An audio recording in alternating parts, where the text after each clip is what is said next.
Om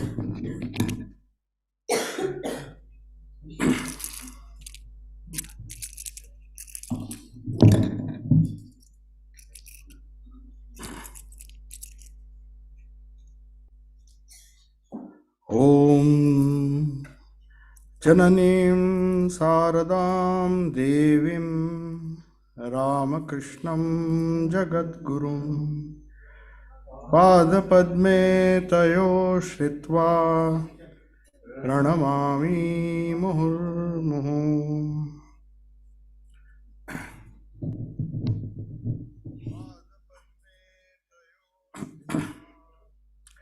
You all know that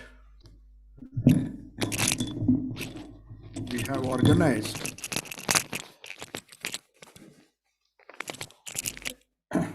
a memorial meeting, and we had announced during the funeral which took place in one of the chapels in Amersham. And because of time restrictions, it was a very simple, solemn occasion. In the traditional way, we paid our respects just as Belur Math does, because monks primarily believe in the life of the spirit. So it is an occasion when we finally reach the culmination of our life, and as soon as the body goes, as the tradition goes in the Ramakrishna mission, one is united. The spirit of Sri Ramakrishna in Sri Ramakrishna Loka, if you would like to call it that way.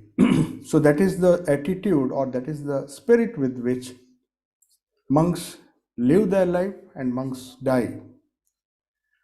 So today we thought, and because Swami Tripurananji Maharaj was one of the first monks to join our order.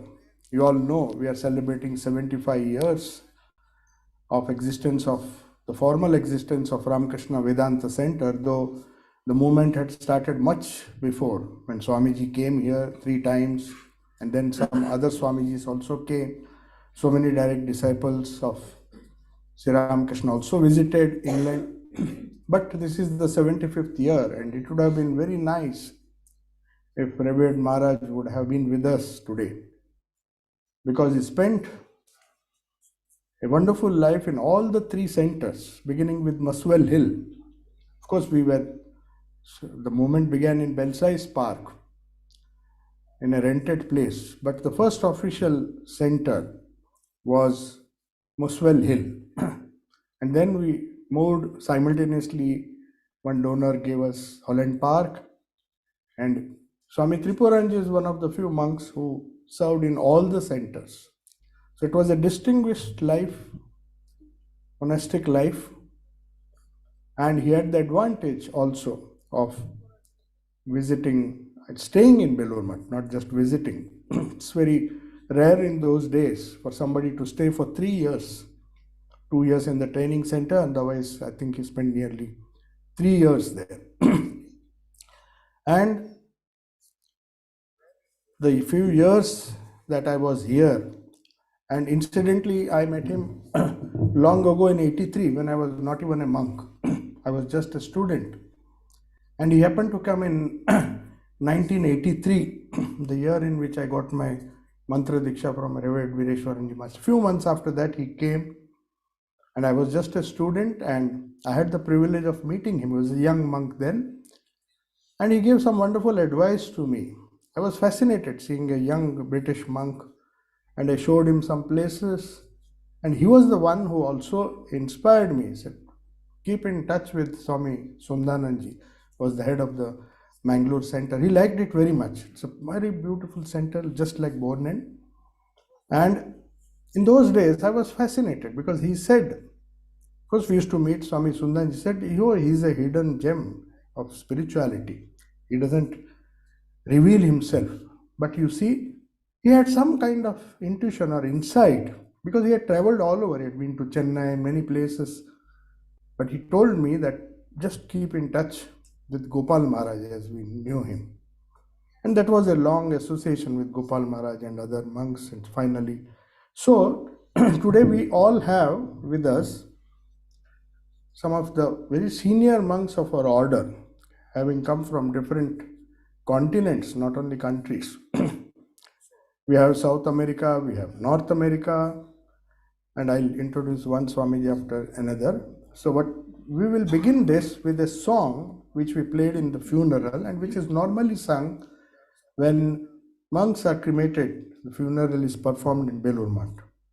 So, we'll just play that song.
For those who could not understand Bengali, giving a very small translation which explains the spirit of this wonderful song which we normally sing when monks shed off the mortal coil, unite with the eternal spirit of Sri Ramakrishna. Behold there the abode of bliss, beautifully decorated and lustrous over the other shore of this ocean of the world. Come all, you who are afflicted by miseries. There all your sorrows will be destroyed. You will have solace in your heart, and thereby love will sprout. Behold there the innumerable yogis, rishis, munis, merged in deep meditation. By drinking deep the nectar and forgetting the world, look, they have closed their eyes to this phenomenal existence. So, Revered Maharaj, as all of you know, he passed away on the very same day his Gurudev, that is Revered Swami Ganananji, passed away in 1969. It was a coincidence, definitely the Guru has fulfilled the promise of leading the disciple to the holy abode of Sri Ramakrishna. That's what we believe. It's the Guru's responsibility. So it is on 16th November 1969 that Revered Swami Ganananji entered Ramakrishna Loka, and it's a coincidence that Swami Tripuranji chose the same day this year. So now all of you have gathered here to pay your humble tribute. We have all gathered here to pay our humble tribute to this wonderful life of Revered Swami Tripuranji, to pay homage. First of all, I would like to invite Revered Swami Amaranandji, who incidentally happens to be his batchmate when they studied together. He told some interesting incidents in the morning. So I would request him to speak a few words about his association with Revered Swami Tripuranji Maharaj.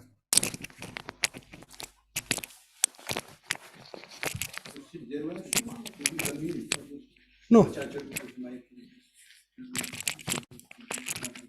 Maharaj, you can sit if you like. Or would you like to? Huh? You'll sit.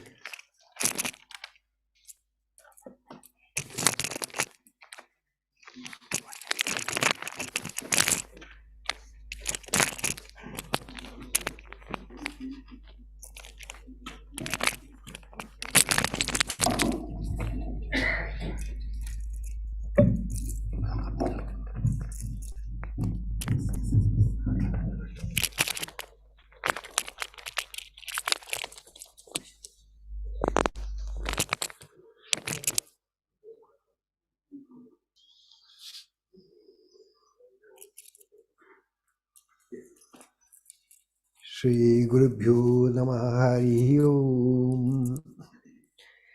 It gives me immense joy in attending this meeting, because this is a memorial meeting to a Swami who was dear to me. You see, whenever I used to come to England, I used to pay visit to him.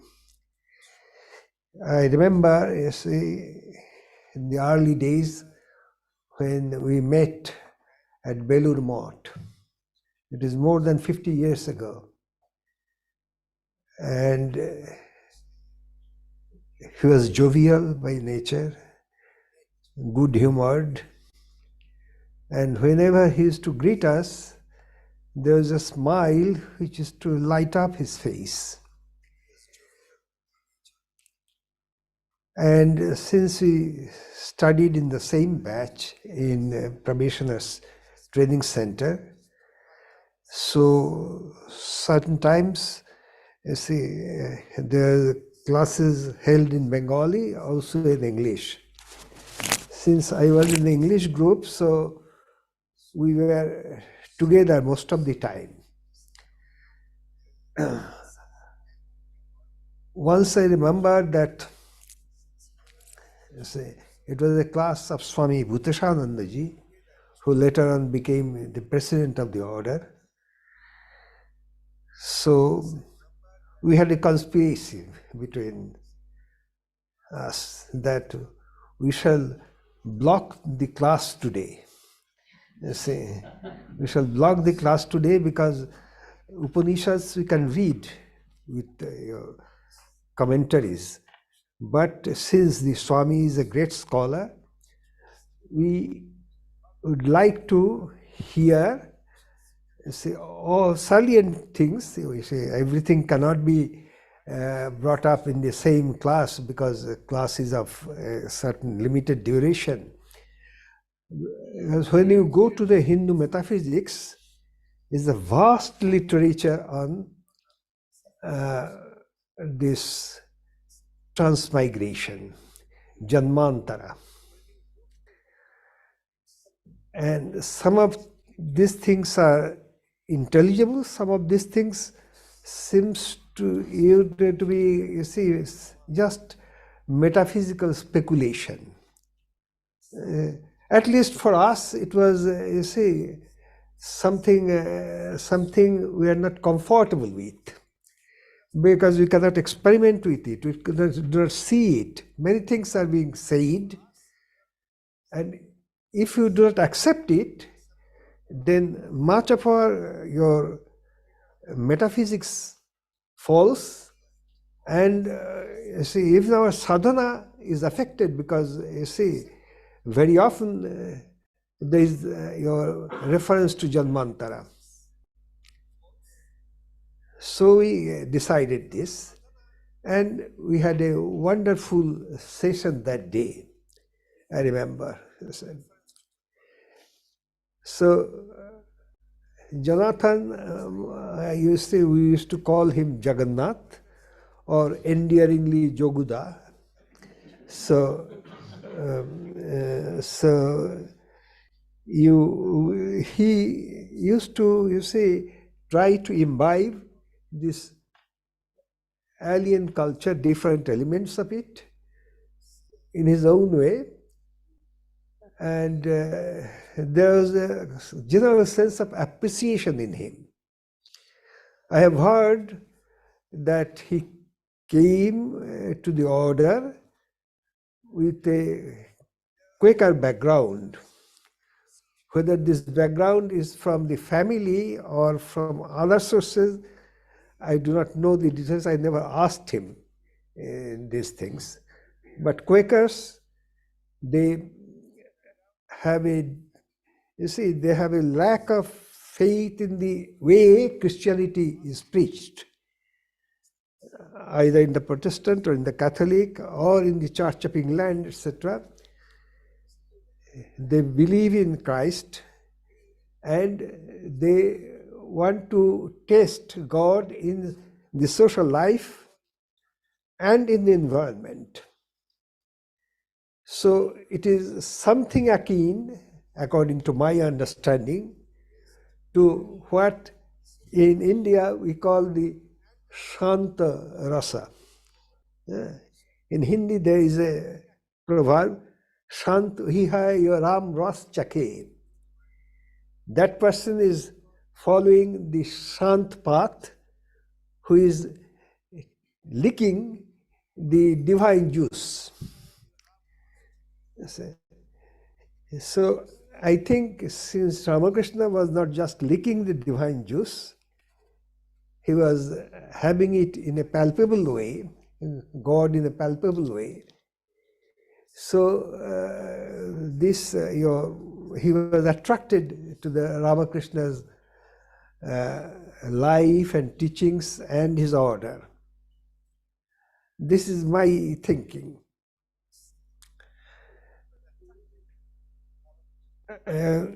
I also remember certain times, you see, he was good humored, I have said. Once I told him, look here, you are in the Thames Valley, and the Romans used to call this river the Thames River, the Black River. So hearing this, he burst out in laughter. You see the Tamosa river of Valmiki must be here. So Ramayana was written in the Thames Valley. You see. So you see, these things I remember about him. Then coming to Europe, when I came to Europe, Bhabyanandaji telephoned me to say that I do not know you much, so please come here before you take up the job, because I was there hanging in the sense that I have been named a Belur Math, but no papers or permit were being given to me by the Swiss authorities. So it was, you see, I was shifting between Paris and Geneva frequently, because I was previously in Paris. So he said that before you take up your job, you come here. So I came here in June 88. At that time, you see, almost daily I used to have chat with Jagannath Maharaj. And I asked him a few questions about the origin, you see, because I did not know the details of the Holland Park and other two centers, etc. Because the Buddha Bharat at that time requested me to contribute an article on the centers in Europe. So from Jagannath, I got this help, and also helped me with the constitution of this center, because Geneva had no proper constitution, I found. It had a constitution, but it was not presentable constitution. So I was ashamed to put it before public. So I asked Geneva Center, your England Center, French Center, our Japan Center, and also a local commune in Switzerland to give me the constitution. I studied these constitutions, and then with my broken French, I managed to draft a constitution. Then I showed it to a French-speaking lady. She corrected 5-6 sentences, and I produced it as the constitution of the essay. So at that time I got his help, Jagannath Maharaj's help. I again came here in 1991, July, when there was a meeting of the Swamis of Europe here in this ashrama. And then also we had a good time together. Then the next time I came, it was after the passing away of Bhabyanandaji. And several other times I came here in connection with other things, because there were some medical tours here. I wanted to see some doctors in London, so I used to drop also here. Like that, several times I came here and met this Swami, and all times they say he was. And after Sarvasthananda arrived here, I also visited him once, you see, though for a single day. So these are my reminiscences of a Swami, you see, who is unique in the, 127 years of contact of the order with England, because he's the only British national who has remained, you see, so long in the order. He joined the order and died as a member of the order, you see. This is a unique thing. He had total faith in the ideals of Ramakrishna, Vivekananda, and Holy Mother. And I remember very well that after the finishing of his training center, he wanted to be posted in Madras. You see, I know it very much. But then, you see, Prabhu Maharaj and Bhabhyananda ji, they had, you see, I think, telephonic talk about this issue. And Prabhu Maharaj means Viresharananda ji, the then president. And Viresharananda ji asked him to say, one funny thing I remember during his Brahmacharya, it's a naming. It is the Guru who gives you the name. So Viresharananda ji uttered the name in the Bengali way. He said, your name is Ved Chaitanya. So he came running, that what does it mean, Ved Chaitanya?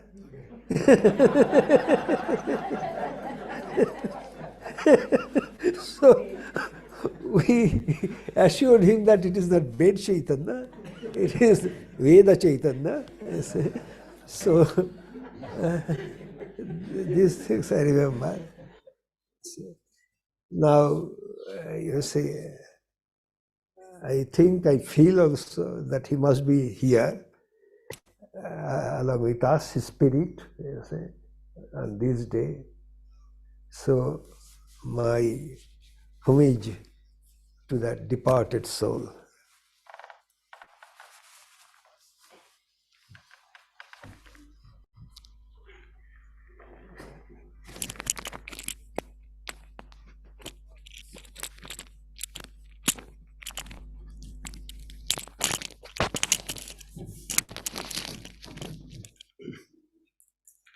I would now request Revered Swami Bodhasaranji Maharaj to speak a few words.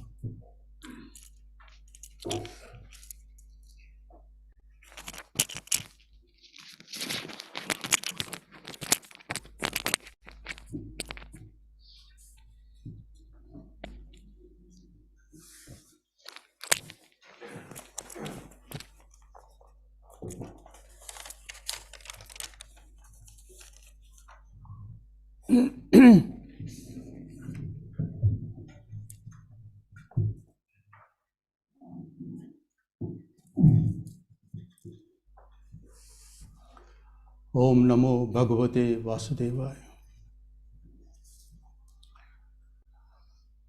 It is not a day of mourning. This is the difference we have with householders.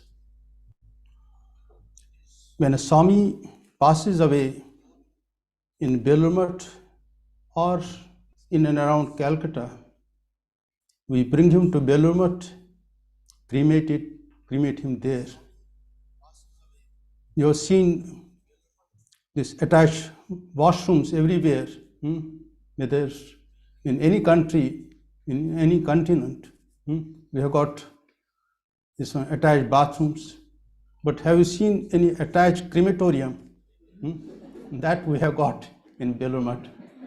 And it is considered as a very sacred spot because so many great sadhus, they have been cremated there. And when the news spreads that a Swami has passed away, many people will come, many sadhus will come from all the centers, nearby centers. Minimum 100 to 200 sadhus will be there to bid him farewell. And for 4 hours, until the body is reduced to ashes, we remain there at the Samadhi Ghat 4 hours and sing songs and chanting. And this one, only one song was played before you. And on the 13th day, we don't have this Shraddha ceremony, because at the day of sannyasa itself, before sannyasa, we do Shraddha of ourselves. So we are practically dead to the world. So we don't think we have bodies. We go beyond them.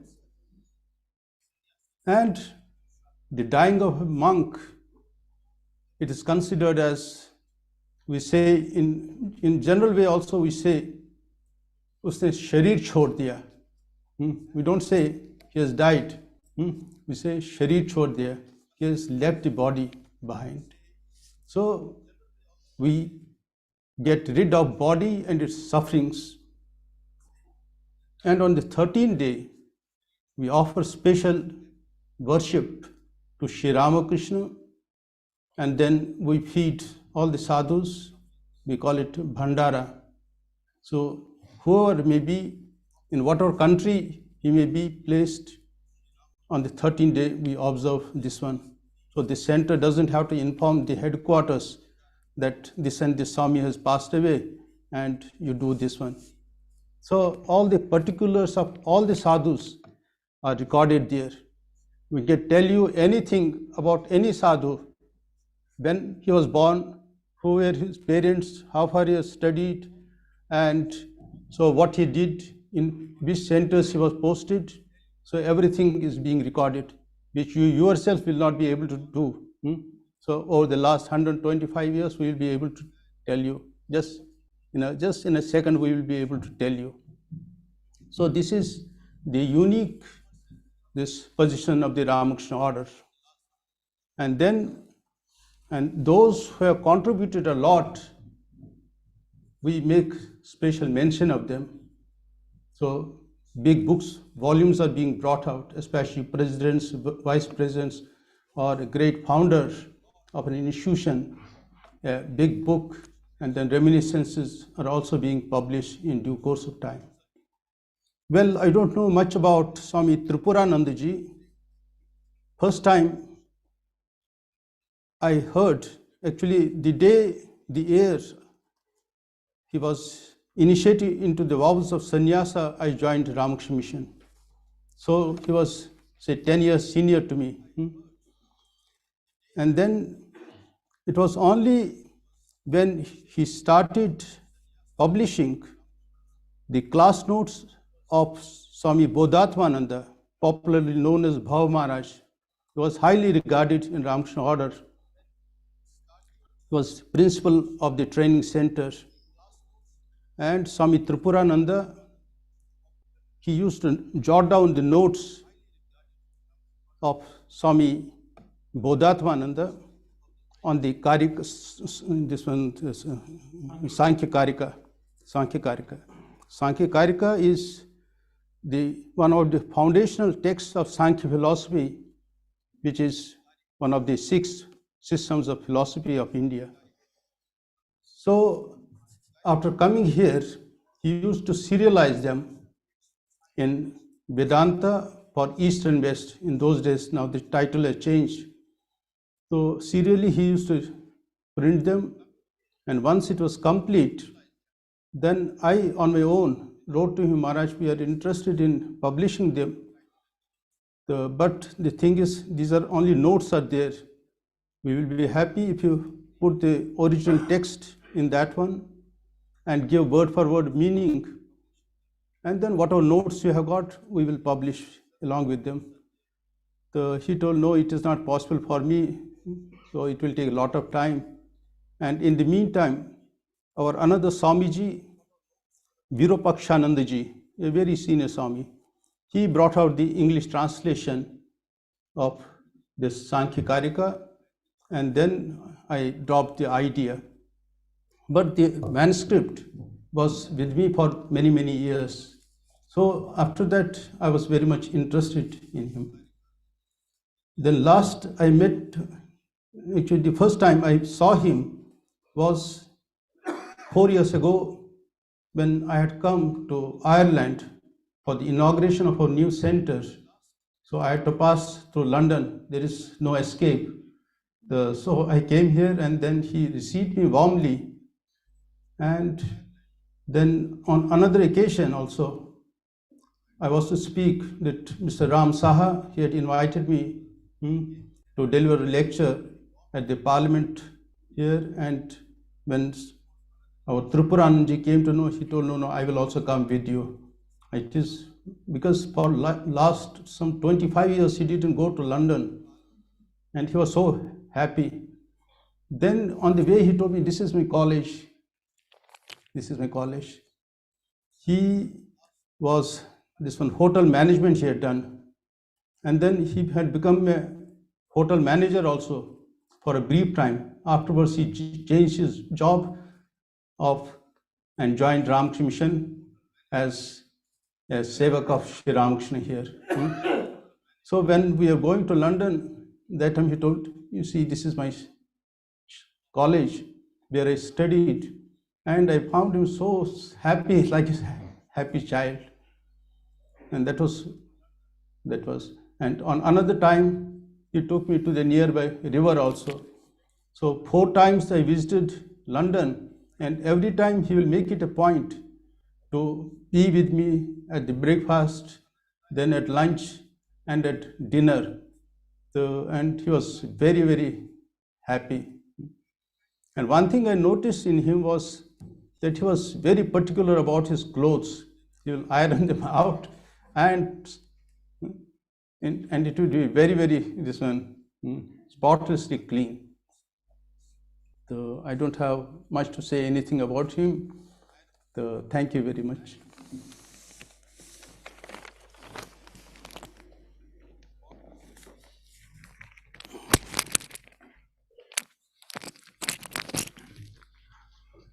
I would now request Revered Swami Nirmalatmananji Maharaj to speak a few words.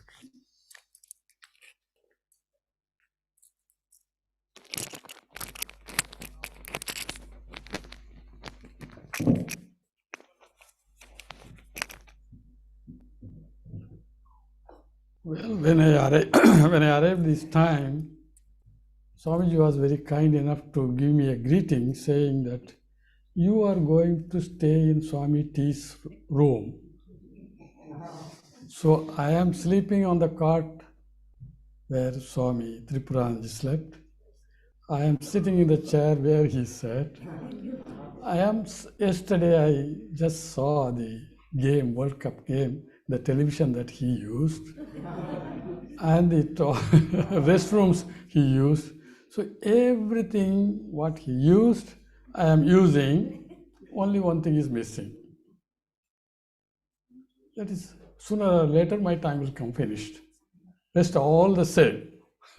So I was remembering, such a good friend is there, and he is not in physically, but everything is there, his spirit is there. His smile was infectious, and he used to laugh infectious. One can feel it. And I don't have much interaction with him, even though I had been here a couple of times, and we used to spend a lot of time, but I forgot everything, because in the joy you forget everything. You don't keep on track of all those things that one day I have to speak like this, But one thing I remember, where Swami Bodhisattva Maharaj left, in 1980, I came to know about the class notes of Patanjali Yoga Sutras, that Sankhya Yoga Sutras. He was taking notes. Because Bhava Maharaj, Swami Bodhatmanji, was a very great scholar and sadhu, and he was very keen to take notes, and he had the notes. I came to know about him. So I wrote to him, Maharaj, could you kindly give me all the notes so that I will copy? Because I was very fascinated by the Yoga Sutras at that time. And he gave me all the notes I have written down. Still now I am carrying them. It is with me. Handwritten notes. Exact copy of everything that he wrote, and he gave to me. All right, you are so keen on that, you take it. So I have a copy of what all he wrote, and a big book I have. But later on now it has come in the book form or article form.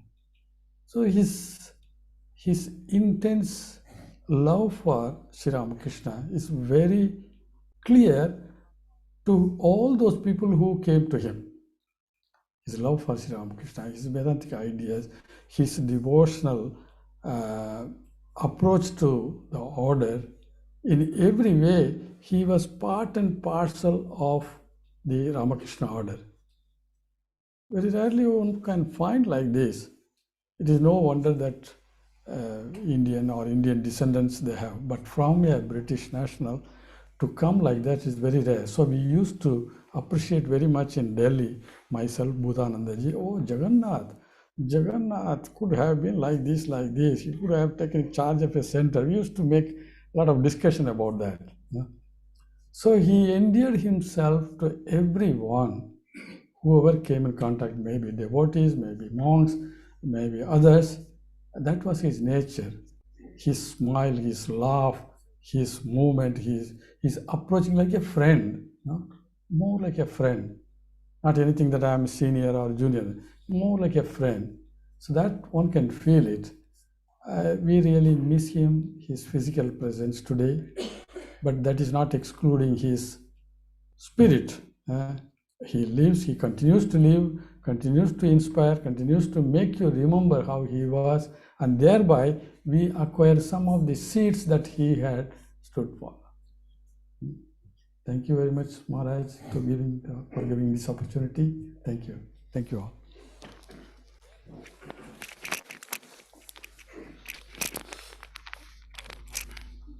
I would request Ishat Mananji Maharaj to.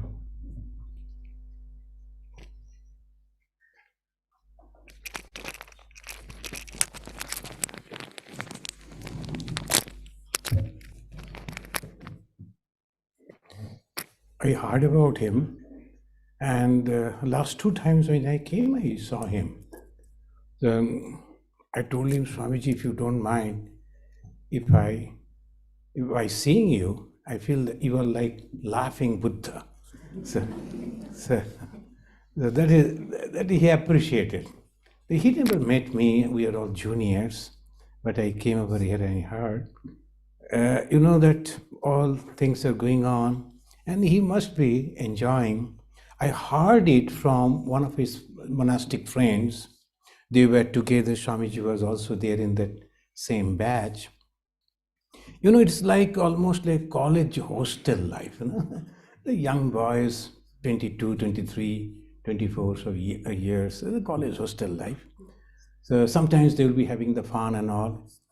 That Jagannath Maharaj Swami Tripuranandaji was very interested to learn Bengali so that he can read the original Kathamrita, and this is the language of the Bhagavan Sri Ramakrishna. He was interested.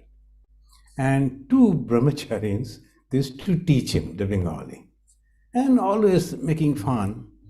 Then he taught, I like to say in Bengali the morning greetings, what it should be. These 2, they taught him that you must say, Namaskar Badmash.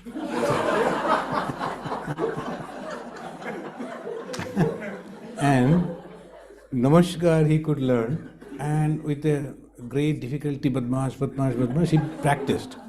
Then he thought, since I have learned the Bengali as the language of Thakur and Ma, I must apply it to the President Maharaj. And he went to Swami Bireshwaranandaji. And Bireshwaranandaji is very sporting, he knew all that. So he went in the morning time, he said, Namaskar Badma. And immediately he said, oh, you are learning Bengali? Yes, Maharaj. They're very good. Your teachers are very good teachers. Please ask them to meet me. And he was also very happy. He came back and he told the friends, hey, I applied that, and then, hey, why? Before going there, you should have informed us that you are going to tell it to President Maharaj.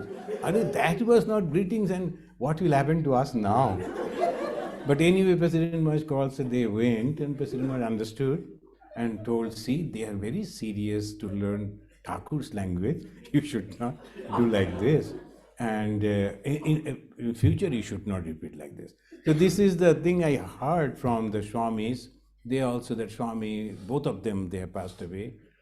One was the Swami Shantarupanandaji, and I heard it from him. And also Someshwaranandaji, he also passed away. So all the three must be sitting over there. And this is, this monastic life, this is a joy actually. That when we come to a place, and from there are two options: one to go to the world, another to go to the monastic life. So they chose the monastic life, and it always happens that I feel, and Swamiji's, senior Swamiji's also says, is the past impressions. Otherwise, suddenly where from all this thought comes? So that way he chose the path, and look at it. We are born in that atmosphere, but he was not only and the Quaker background, and he was a Christian born over here, studied over here, and he was so sincere to come to, and that was all good impressions. As Shankaracharya says, the three things are very, very rare: Manushyattva, Mumukshutva, Mahapurusha Samastraya. That this Mahapurusha, the correct path, most of the people, they don't get, unfortunately. But Swami Tripuranandaji, he came, he must be now with the Bhagavan Sri Ramakrishna's feet, and we pray to him to bless us all. Thank you very much, friends.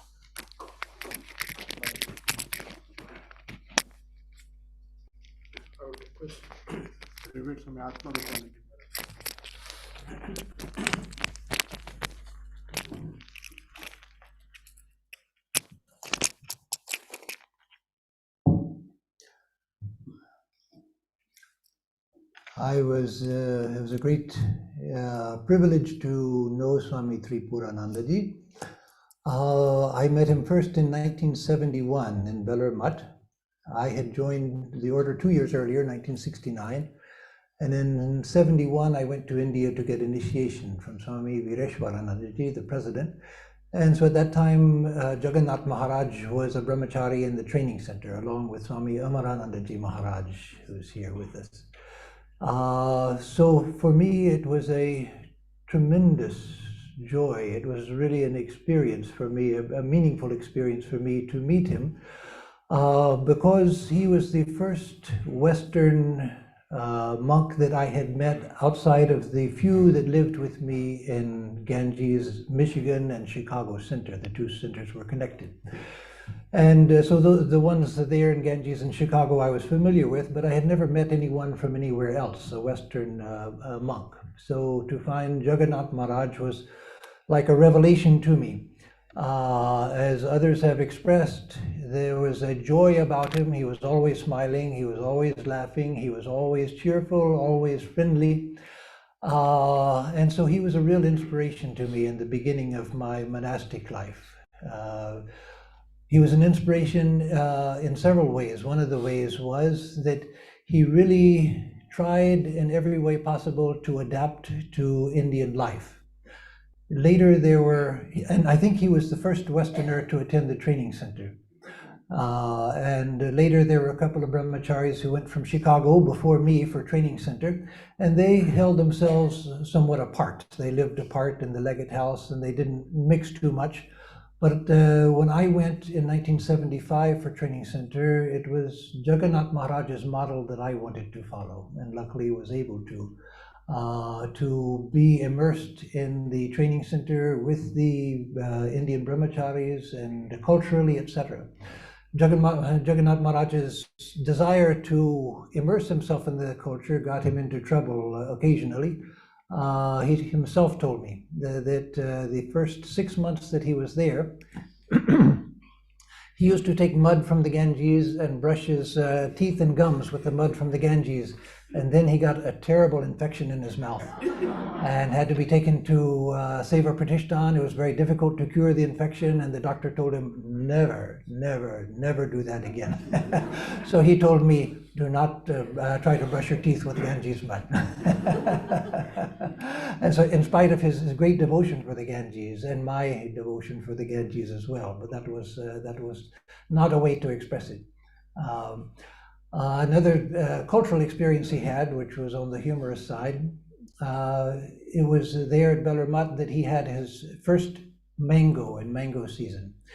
And so the brahmacharis who do the paribation, the serving of the food, they decided to play a trick on him. In India, as many of you know, the usual way of cutting a mango, you take the whole mango and just 2 slices on either side of the seeds. You have 2 halves that are full of the flesh, and then the seed in the middle, which just has a little flesh around it. So they gave him the seed. So he took off the skin from around the rim of the seed, and then he held it and didn't know quite what to do with it, so he squeezed it. And it flew up in the air, went across the aisle, and landed in Alapi Maharaj's plate. Alapi Maharaj was the Assistant General Secretary, so a very senior and very honored Swami, and here he sees this mango seed coming from Jagannath Maharaj and flying into his plate. But he was such a good sport, Alapi Maharaj, that he just laughed. Of course, they took his plate away and gave him another plate, but he thought the whole thing was funny, and Jagannath Maharaj was saved from the wrath of a senior Swami. So again, it was a great pleasure to see him there, to talk to him, to learn of his experiences. Then I had the blessing of seeing him again when I was finishing training center. I got my brahmacharya vows when he got his sannyasa vows. And so I got to see him and spend time with him at that time as well. And the last time I saw him, unfortunately for me, was 1981 when I came here. Now, that was the last time I have been to Bornean before yesterday and today. And so I spent some days with him in December 1981.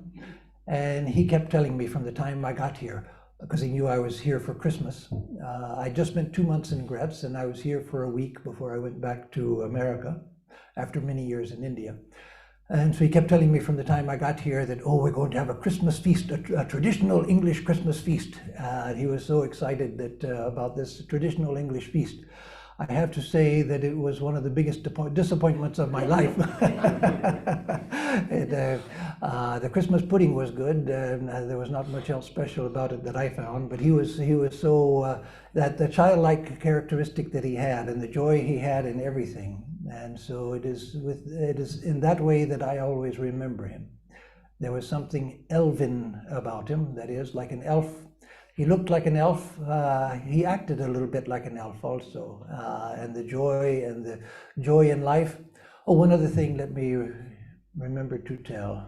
Well, 2 other things. One is, when I was with him, when he was in training center and I was there for initiation in Bellarmat, Shivaratri came, and I still remember him dancing in the Ramakrishna temple with the other monks at the time of Shivaratri during the 4 praharas, the 4 watches of the night.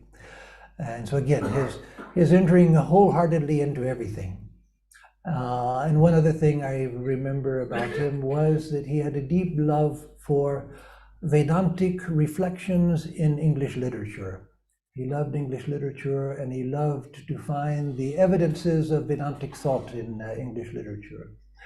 And so let me end by saying that I looked up to him so much and got inspiration from him because from experience, I know the difficulties for a Westerner coming to become a monk, the difficulties of joining this life, the difficulties of becoming a monk in the tradition. And he was one who helped smooth my way by showing a way by his own life. So I will always be grateful to him for that. Thank you.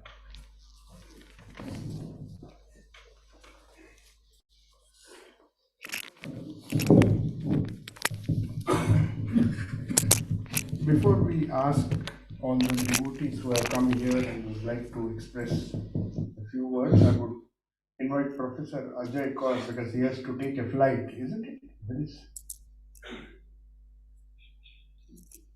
So he has come all the way from Edinburgh and he has a flight in the evening if I'm not wrong. So then we'll request all of you, whoever wants to speak a little about Ravi Maharaj.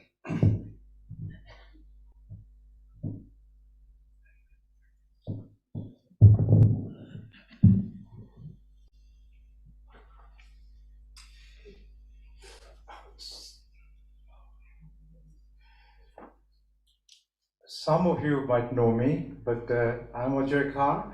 I come from a very small place called Shillong in the northeast part of India.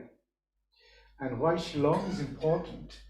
Because Swami Papanandaji Maharaj was the head of the center when I was in the school.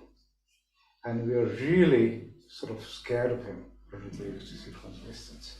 So when I first came here in 1974, my parents told me, first thing, you have to go and see Swami Papanandaji Maharaj in Holland Park.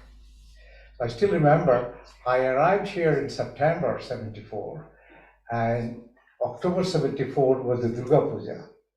And I went to Holland Park, and Maharaj told me that, life is very busy here, Ajay. I have to do so many things.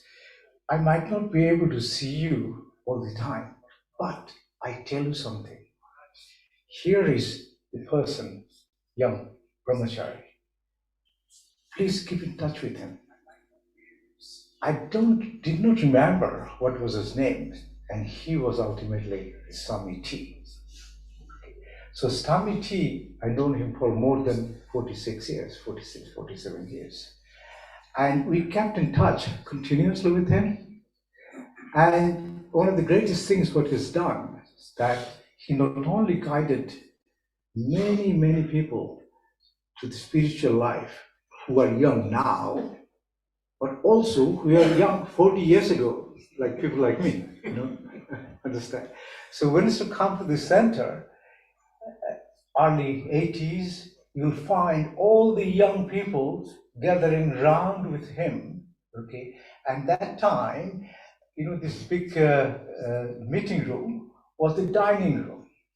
And just opposite the dining room, there's a small reception.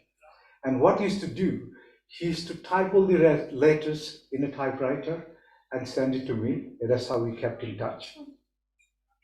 And we used to all get together. Myself, I was quite young 40 years ago, but a lot of young people just joined the university. And we used to talk about various aspects of Vedanta. Okay, and we also talked about his various experience when we were visiting India.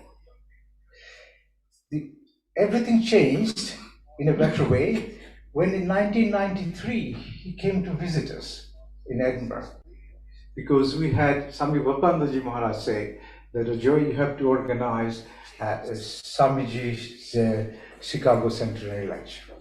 Okay, at that time, we had about 350 people turned up, and Swami T came and he spent about a week with us. And then what he said, Ajay, I'm interested in what you do in the university. So I took him to the university and showed around all my labs. And he said, what do you do actually? I said, Maharaj, I do my experiments, and when experiment is finished, I go around the world. And he said, you're so devoted. I want to tell you something. This is also part of your spiritual life. And I was so enlightened, I couldn't believe it. What he told me, and never looked back. And you believe it or not, even until when we went to the hospital last time, he used to discuss my research with him. Okay, and one thing various things, actually one thing impressed him most was, he told everybody, okay, that, US Air Force funds Ajay research. And that he found very, very fascinating, that the US Air Force funds for research. Another thing he told me, that we got to bring some Seva into your parallel spiritual life. And I didn't understand, really, what he exactly meant. And I kept that in my mind all the time. But I don't know whether it's a coincidence or anything. The Edinburgh is a very affluent place in this world, but there are also various deprived places in Edinburgh. Okay. And after Swami too left in 1993, I had a telephone call from one of the schools, which is only 4 miles away west of our university.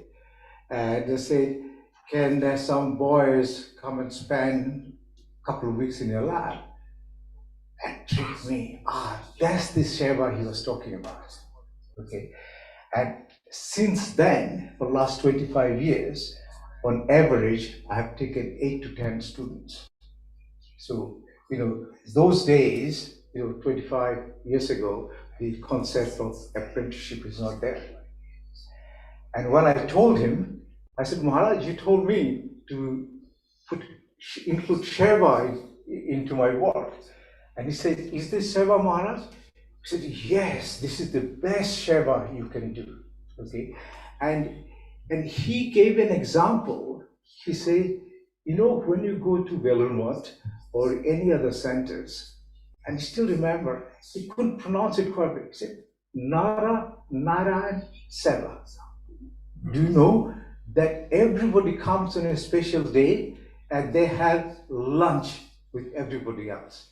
And he said, getting those deprived people in your laboratory, you are doing that. I've never been so happy in my life. Okay. And just before going to the hospital, and he said, keep up your good work and keep on doing the seva. I really miss him because I not only talk about the spiritual life with him, this one of the Swamis in our order was a lot of people are interested in my research, but one of the Swamis actually talked about the experiment what we did. And he was always saying, when you're going to your next conference. So I will miss him very much, okay? But life has to go on, and it's so nice to see so many Swamis came here, okay? Because when he came to the funeral, and one thing I noticed in the funeral, 50% of them were a lot of young people who were there. They're all crying their hearts away. It was an incredible scene. I know, when Swamis passed away, is a tradition in Belgium. But we are householder, Maharaj. We feel very bad in our heart if somebody goes away. And today, I'm telling everybody, I can talk forever, I just don't want to say anymore, okay, that Swami T has left a very good memory with me, and that memory will keep with me forever.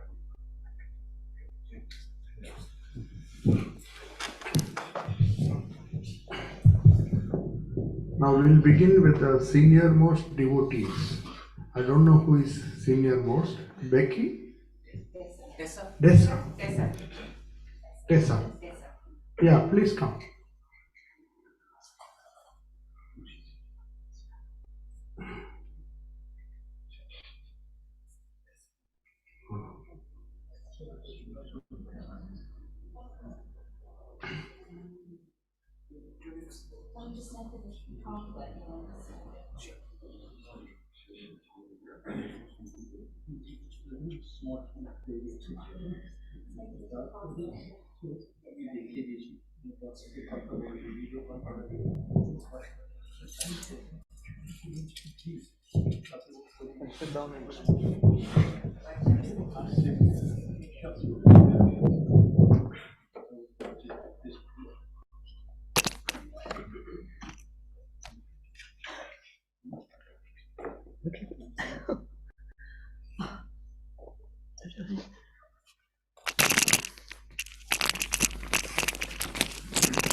Okay. Hello, everybody. It's lovely to be here with all of you today. I just wish that my husband Eric could have been here with us. He passed away 6 years ago, but but he was the talker in the family and had so many stories to tell. Eric met Swami Ganananda in 1958, a year before we were married. He and a friend went to meetings with Swami Ganananda in Caxton Hall in London. On one occasion, Eric came out of the meeting with the crowd, and Swami Ganananda had come out by a side exit and was walking in front of him up the road. Eric ran after him, and Swami turned round to meet him. Eric said how much he had enjoyed himself and held out his hand to Ganananda to shake hands. Ganananda looked at him and held his hand with both of his and shook hands with him. Eric said it was like an electric shock going down through him into the pathway. Swami said, "You must come and see me again." He was a very powerful man, very strict, but also very loving. When Ganananda arrived in England, he had one tiny suitcase with him, with a spare chadar and dhoti, about this size, like that. And we're lucky to have that suitcase at home. Swami T gave it to us one day, and he said, "Look after this." Swami Ganananda had a very small flat. He discovered a second-hand shop up the road and went in. The lady, who I think was Edna, started talking to him, and they became friends. She helped him a lot in finding his way around the area. Swami purchased 2 cups, 2 saucers, 2 plates and 2 cups, and 2 teaspoons. Edna said to him, "Swami, I thought you lived alone, so why have you bought 2 of everything?" Swami Ganananda said, "Yes, but one day somebody may come," which I think is marvellous looking at all of you now. He said, Edna said to him, "I will come on Saturday when I close the shop," so she did. Mr. Sturdy had been to India and learnt about Vedanta, came to meet Swami, and later purchased Mudswell Hill, which was a lovely house. Then Swami had a place for people to visit, and his dream came true. Swami T was then Jonathan and our friend Roger both went to join him at the same time and became Jagannath and Rajas. Our first meeting with Jagannath was when he went to visit Rajas to see how he was getting on. Jagannath came bounding up the stairs full of energy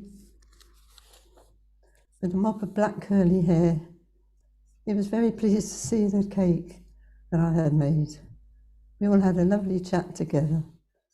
After that, I always made a chocolate cake every time he visited. He never changed. Later on, when our daughter was 2 years old, we went on a visit. We walked through the house to the kitchen. Suddenly, there was a huge ruckus going on upstairs, and Swami Ganananda was calling out, "Quickly, quickly, a child has come. Fetch chocolate, sweets and fruit." The boys were rushing around. Swami came downstairs and greeted us. He put our daughter Dawn into his chair, which no one was allowed to sit in because it had a chain across the front of it, across here. He went down on his knees and started plying her with all these treats. Her cheeks were bulging. It was wonderful. Each time he visited, we always made Swami T a cup of tea, and he had plenty of sugar in it. One day he said to us, "I've given up sugar in my tea. I just take Mother's name as I drink it." We all went home and gave up sugar in our tea. By this time, there were 5 of us. Then a couple of months later, we were again having a cup of tea with Swami, and he said, "Oh, sugar, please." We, we queried this, and he said, "Oh, Mother didn't like it."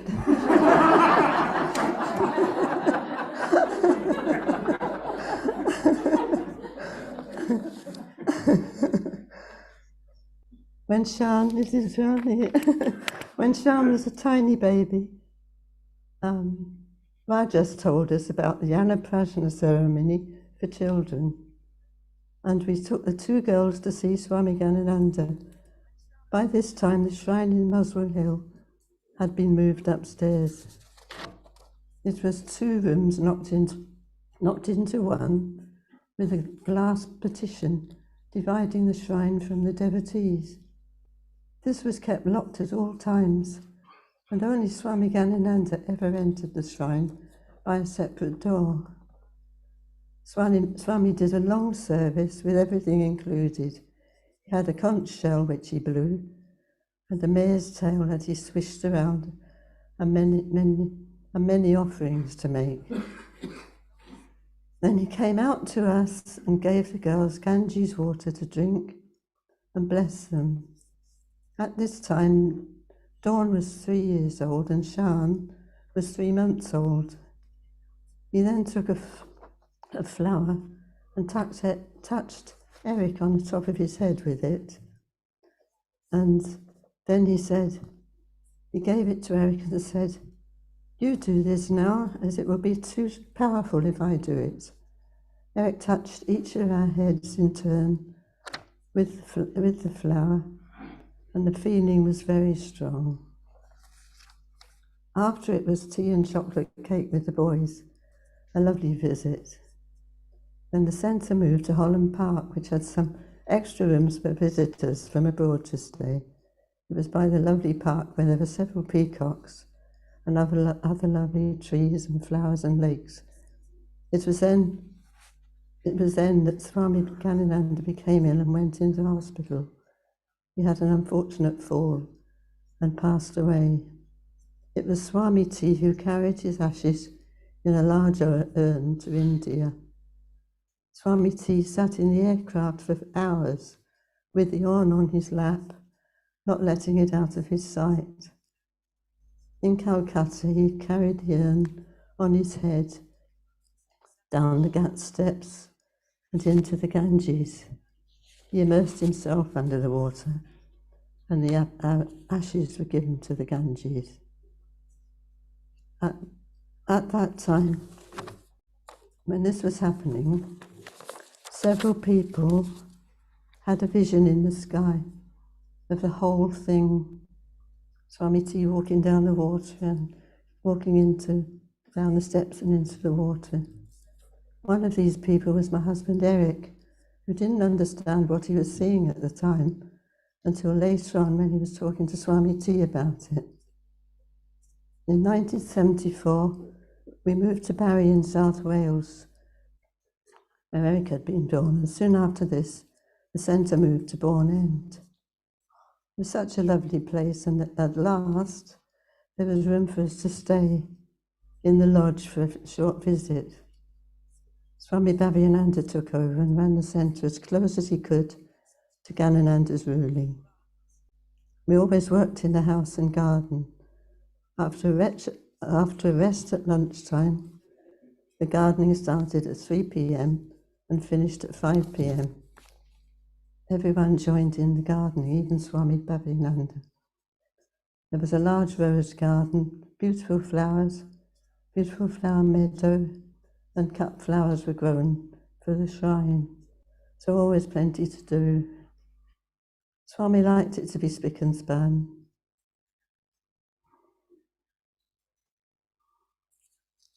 One day, Swami Bhavananda was leaving the centre to drive to a meeting and we noticed Swami T was blessing him in his car.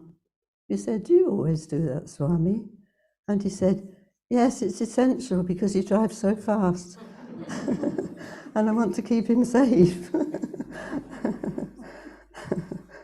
This was proved to us later when we had to to follow Swami with a friend driving us in another car from Bourne End.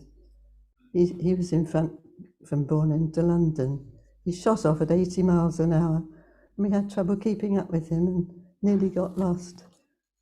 When we arrived, Eric said to him, to Swami B, that we couldn't catch up, and Swami said, I wasn't driving fast, it was that naughty boy behind me pushing me from behind. Swami T was a wonderful person.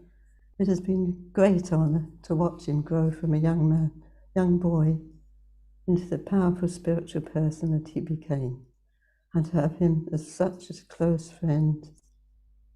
When Swami T went to India to become a Swami, he stayed there for 2 years and didn't want to come home ever. He talked about that so much in the webinars that we joined him in. It would be wonderful if someone could edit these webinars and just keep the portions where Swami T is talking. It would be the story of his life. It would be wonderful. Yeah. The day of my initiation with Swami Bhavananda was wonderful. It was the day of the Krishna Puja in the centre. A group of people had come to cook a meal for everyone. The shrine room was so full, there was hardly room to sit down. At lunchtime, the food was served outside on the terrace. All along the wall outside the terrace were buddleia bushes in flower, and there were literally hundreds of peacock butterflies flying around the flowers and sitting on the people's heads and shoulders and even on their plates. It was so beautiful. It was as if Lord Krishna himself had come to see us. I think that's about it. Swami Bhavananda used to come to Atlantic College, which was only a few miles from our house. Atlantic College was a wonderful place for students. One student from every country would come for 2 years in the world. It was a real mixture of cultures. Swami B used to stay there for 2 weeks each year. We could go and visit him in his room in one of the towers. He talked to the students about Vedanta, and they used to visit him with all their queries and worries. The students all loved him. For 1 or 2 years, Swami T came with him and thoroughly enjoyed the experience, and the students all loved him too. My memories are in their hundreds and raw joyous experiences, which I hope will keep on happening for a few more years yet. Okay. So it's quite sad. Well, it's not sad that he's gone, it's joyous.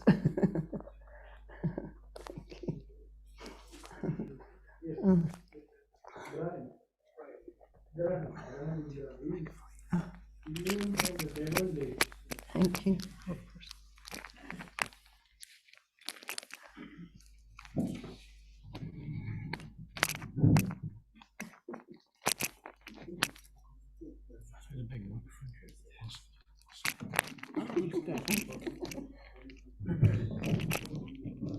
Put this on your collar. Okay, and I'll be brief.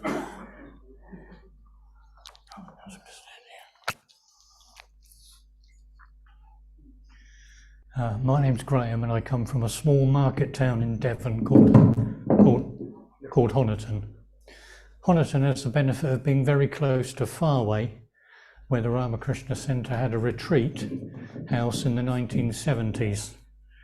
My first meeting with a view of Swami Triparananda Jagannath was on television on Spotlight Southwest in Devon, when I was searching for something which I found with Ramakrishna. And I switched on the television, and lo and behold, there was Jagannath, Swami Triparananda, talking about Vedanta in Lambrook Farm, Sarada Kutir in Devon. So the next day, I got on my bicycle and I cycled out there 7 miles, a push bike, not electric. And that started a long association, a blessed association with Swami Triparananda. Through Swami Triparananda, I met Swami Bhavinandaji and was initiated by Swami Bhavinandaji in Sarada Kutir in Devon. I've known Swami Triparananda now for some over 40 years as a spiritual guide and hopefully as a friend, both to me and my family. I was blessed to visit Kolkata in 1993 with Swami Triparananda to attend the 100th anniversary of the Chicago addresses of Swami Vivekanandaji. A great honor. My first visit to India, but the first of many. I think I shall miss Swami Triparananda both as a guide and as a friend. Thank you very much, Swami. That's all.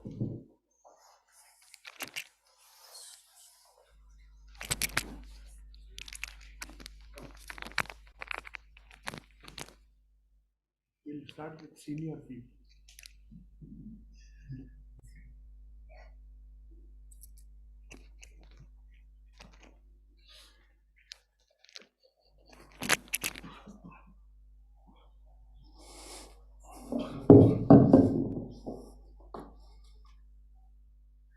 To all the children of Sri Ramakrishna. We have known Swami T for more than 40 years, and we are very fond of him, and he was very fond of my family. Now first, I will just give a salutation to him with a small poem of mine, which says in memoriam. বিশ্ব ব্রহ্মাণ্ডের কোটি কোটি যুগের অস্তিত্বের মধ্যে মানবের জীবন ক্ষুদ্র থেকে ক্ষুদ্রতর। এই স্বল্প পরিসর সময়ে মায়া মমতা চিরন্তন। তবুও জীবনের পরিসমাপ্তি দুঃখ থেকে দুঃখতর। আত্মার নেই কো মৃত্যু, বিরাজে যেন সংসারে সর্বকালে। তাই যেন তার গন্তব্য এ ঘর থেকে ও ঘরে। শান্তি যেন বিরাজে, শান্তি যেন ঘিরে থাকে আত্মার এই অভিনন্দন প্রচারে। অমর প্রতীকের অজান্ত যাত্রায় রইল আমাদের নমস্কার। Swami T blessed my house. He came to my house in Sydenham about 30 years ago, and he was constantly in touch with us. And during the pandemic, we also came and met Sarvasthananda ji, but we couldn't come into the here in the prayers room, where we met him in the garden, but we couldn't see Swami T, and then ultimately we could ask him to come to the window from there, and we had a little chat with him. And he was very fond of two things, and I was very special to him because of those two things. One was the connection of Bhogbananda, and I just came to know that Ajay is also from Shillong. I'm also from Shillong. So he made a good connection of the two peoples. But I found out he is 7 years junior to me. Okay. So he used to say, I met Bhogbananda here, and he used to say, you are very lovely and you are very hopeful because you come from Shillong. The other reason he liked me when I said that I was initiated by Swami Vishuddhananda Maharaj, the vice president at the time, in 1960. So that was more than 62 years ago. So I asked him, I have been initiated for some long time, but I don't know much of Vedanta and all these things. And he asked me, what do you do? I said, I'm an orthopedic surgeon. Oh, you are doing a fantastic job. That's the Karma Yoga. Keep on doing that. And then you don't have to wear this ochre robe or anything because you are doing the seva of all the people. So don't worry about it. Recently we met him, and I was very fortunate to meet him about a month before his illness. And Sheila, my wife, and used to bring some food for him every time we came. And this time he requested, bring some soup. Okay, fine. Anything else, Swamiji? Oh, you know, those puffed bread, luchi, luchi. Bring some luchi. Bring some luchi. And anything else? And oh, you bring some fresh eggs. So all these things we brought, and he was so happy. And we had a discussion for at least about 15 to 20 minutes. And then he said, you go, I will see you somewhere else. So that's the end of the story. All my regards to him. We will keep and treasure his memories all the time. Thank you. Oops. Any more senior devotees? Yeah, please, Virju.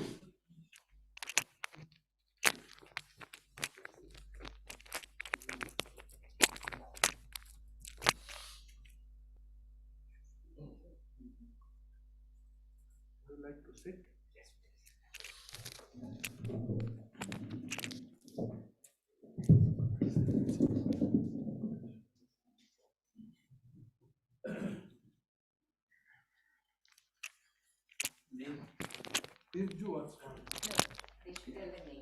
Please tell your name. Yeah, my full name is Virjanand Swami. My parents adopted to this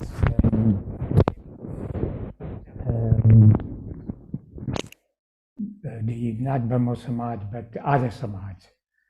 So they gave the names like that. So my elder brother was Brahmanand. I'm Vrajanand. And I will focus on Swami Tripurananji.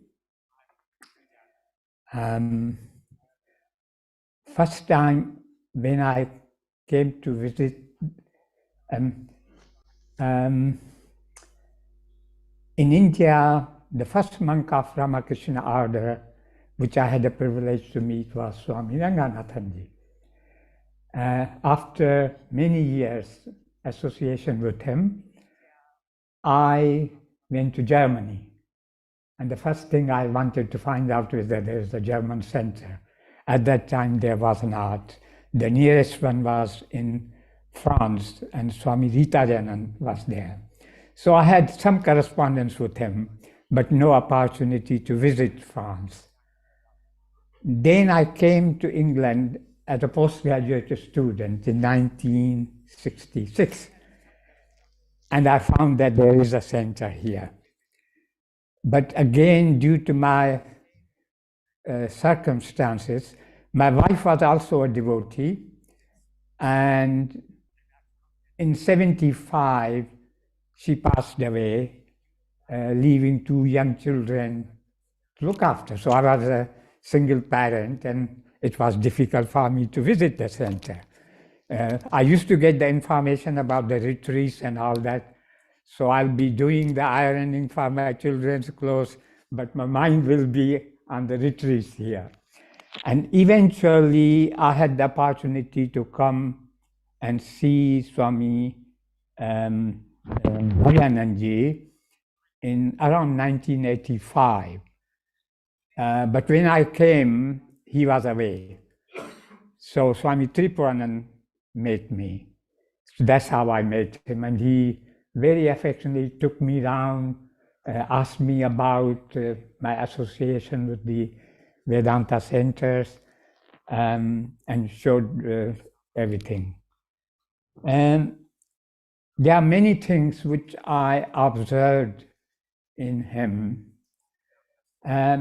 because at a very young age, when I had the good fortune to be associated with Swami Vivekananda literature, there were a couple of things which at that young age, immature age, I took it as a gospel.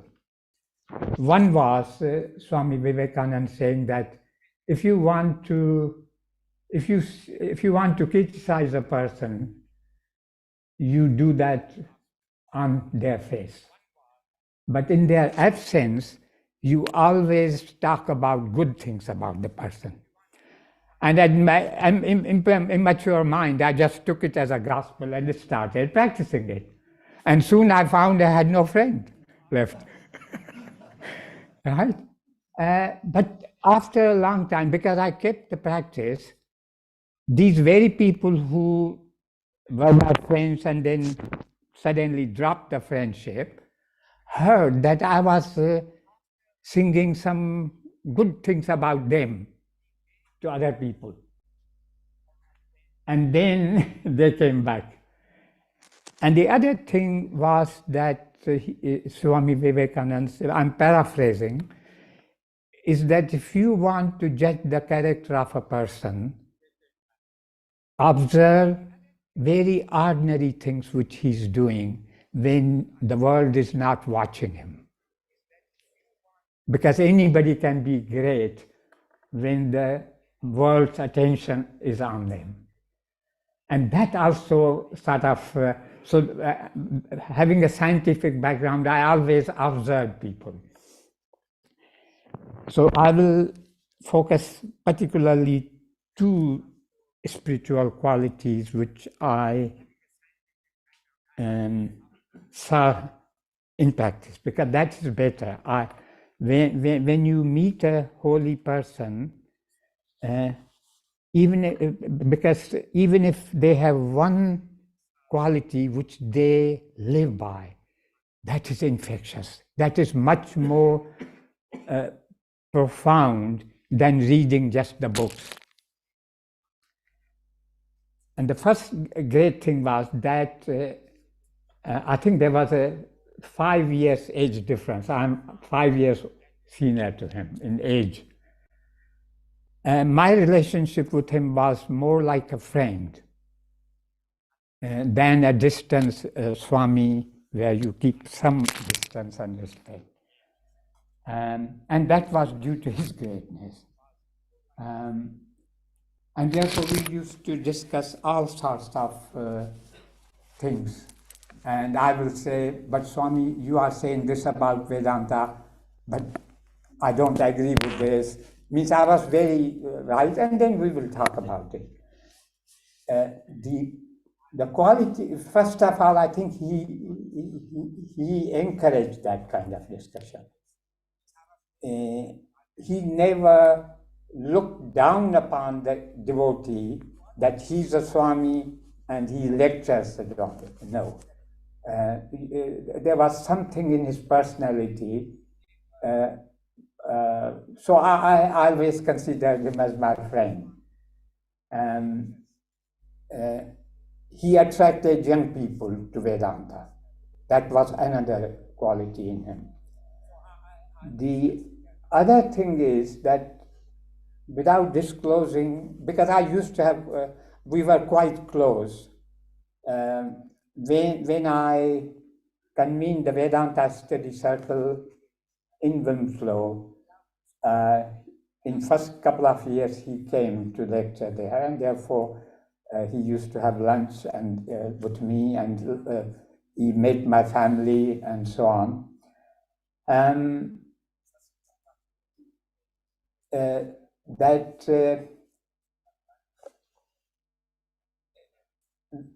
He had wonderful quality that, you know, in worldly thing, people talk all sorts of things about.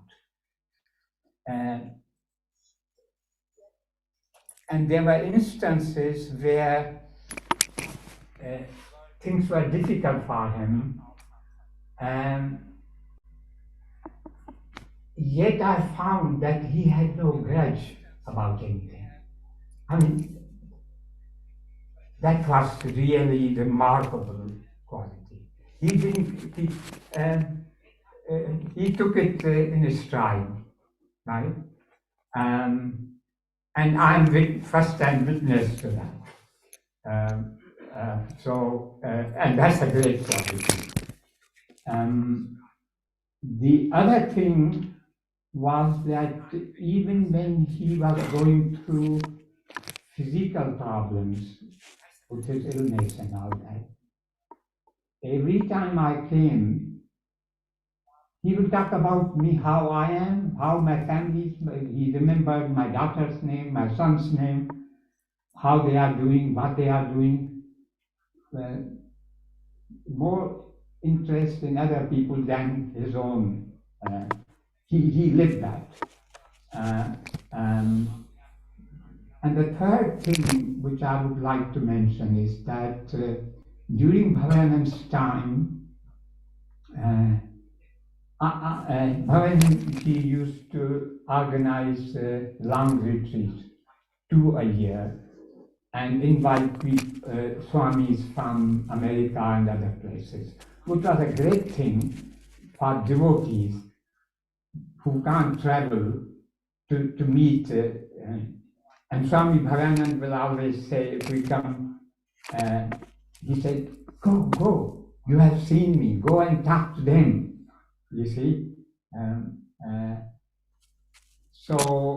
But he had a rule that if devotees want to stay here, they can only stay for 1 retreat out of the 2 here.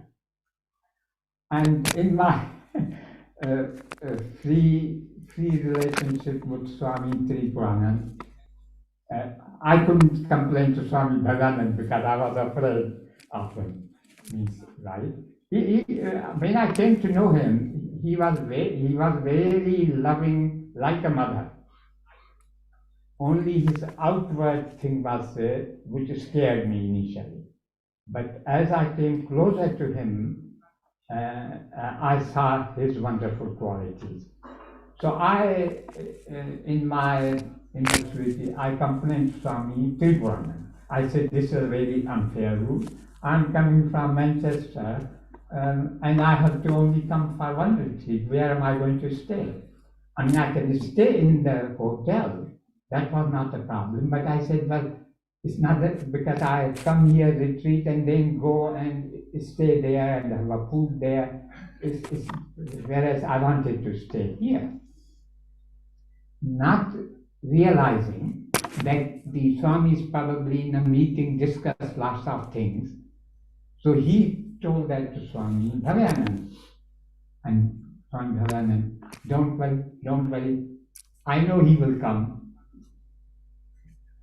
So when I came on the 2nd retreat, I had to, at that time, my son was living in London, so I had to come N25, long drive, leave his place 4 in the morning so that I avoid the traffic and come early, and then go in the night.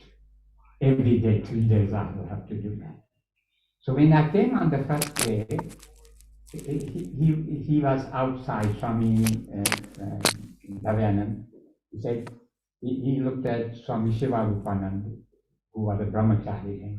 He said, see, I told you he will come, and I couldn't understand. So when I asked Swami Tripuranand, then I found out, and I said, oh, why did you tell him that? And the last thing I would like to mention is that during those long retreats, Swami Tripuranand will be working in the kitchen, which used to be what the ladies' room is at the moment. That was a small kitchen, and dining room was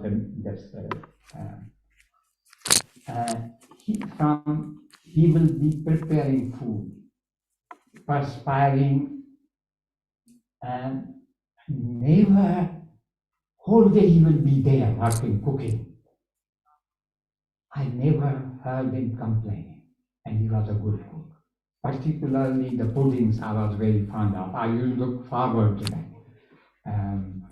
Then I found out that he worked as a chef for some time, and therefore he made very good sausages as well. But never complained. Never complained that he'll be quite happy to do that. So I think those are the, yeah, thank you.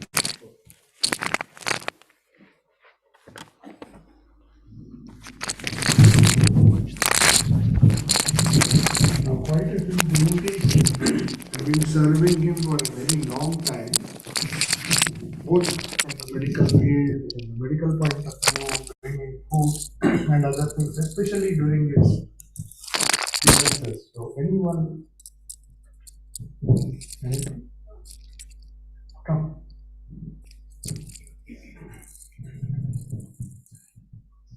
Ashok?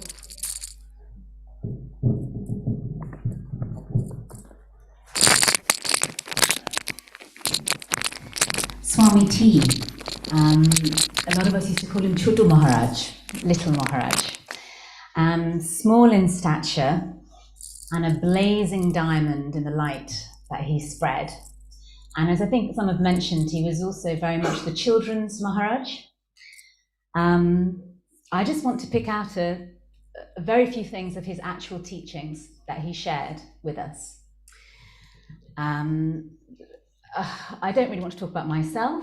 I know if Swami was here, he would say, oh, let's talk about this fellow, is how he used to refer to himself, this fellow. It's also partly why he shortened his name to T from Tripurananda.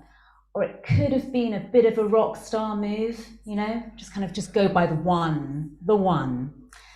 So I'm going to start with Mansfield Park.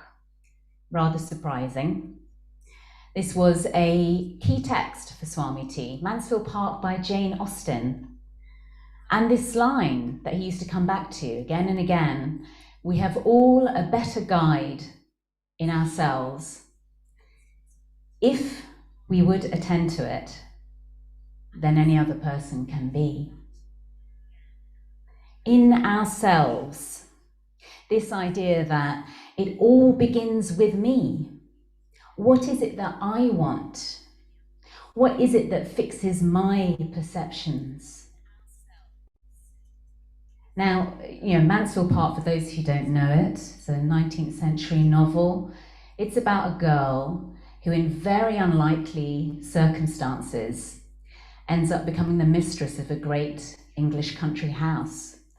And she's entirely unprepared for it. She's an orphan. She doesn't have the society background. She doesn't, as she says memorably at one point, know how to act. She doesn't know how to pretend.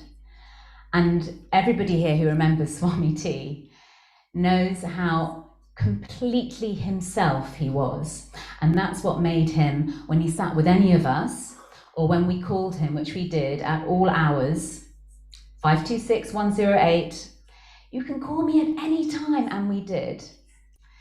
He enabled every single person on the path that they were on, whoever they were, to be themselves and to find that witnessing self on their own path, on their own terms. And to bring in another unlikely link in culture, which was absolutely what he did.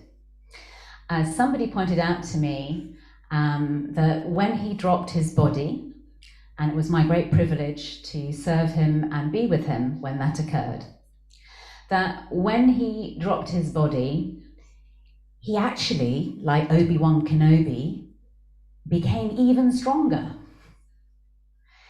So in Star Wars, when the great guide finally drops his body, he is unbounded, he is unlimited. And his students have now access to him on a limit that they hadn't had previously. And I mention this, again, Swami T would say, not about this fellow.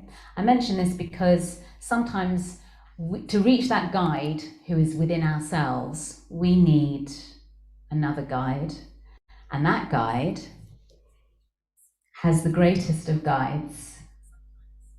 And that's what makes all of the testings, the midnight calls, the 2 a.m. calls, for some of us, that's how you get to test your experiences. That is what these Swamis give to us, to have somebody to whom you can go to and say, look, this has happened, or I've had this experience, or I'm finding this situation incredibly difficult. And for somebody to meet you on your level, wherever you are, and to be able to speak the words of thou whom the cosmos wears as a diamond at its heart. Those are taken from Kondano Bhavano. Our Arati prayer, the hymn that's sung in the evening, and we light a candle and we withdraw into ourselves. So yes, Swami T was joyously infectious. He was a shining, blazing diamond of love, unbounded. But he was also deadly serious. And I just want to share briefly with you from his very last class to us. This was on Saturday, the 8th of October, right?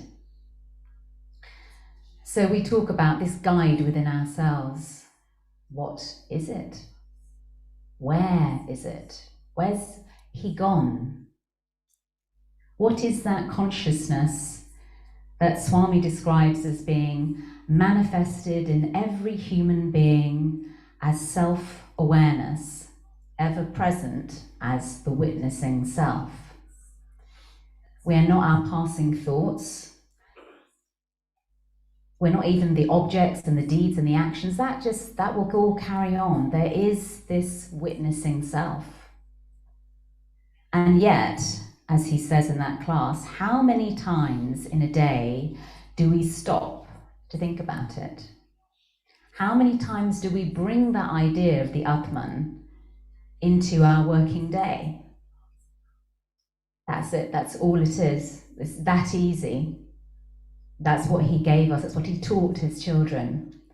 Just any time of day, or 2 a.m. in the morning, call 526-108. Just withdraw. Like that unlikely little girl who ended up having to run an enormous country house and thinking, how do I do any of this? Just withdraw, go inside.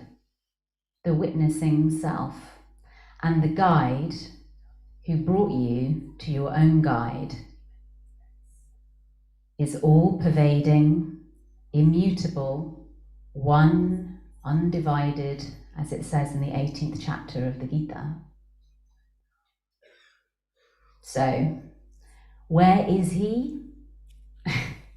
He's here, he's everywhere, he's completely unbounded. You know, he used to tell us, and I'll leave you here, he used to quote Bhattacharya and say, when you're going to bed, think, I don't have a body, I am a star of light. And for any of us who've practiced this could lead to all kinds of trouble if you did it at night. Because I, for one, used to say, Swami, I get incredibly high and then I can't go to bed at all. But that uncovering of the witnessing self, which is us, which is Ramakrishna, which is all pervading, which is that which was known as Swami T. It's just, you just keep on doing it. And with that practice, it really, really, really does come. And the most unlikely, and on the surface of it, unsuitable of women, although he was indeed beyond gender, can inherit everything.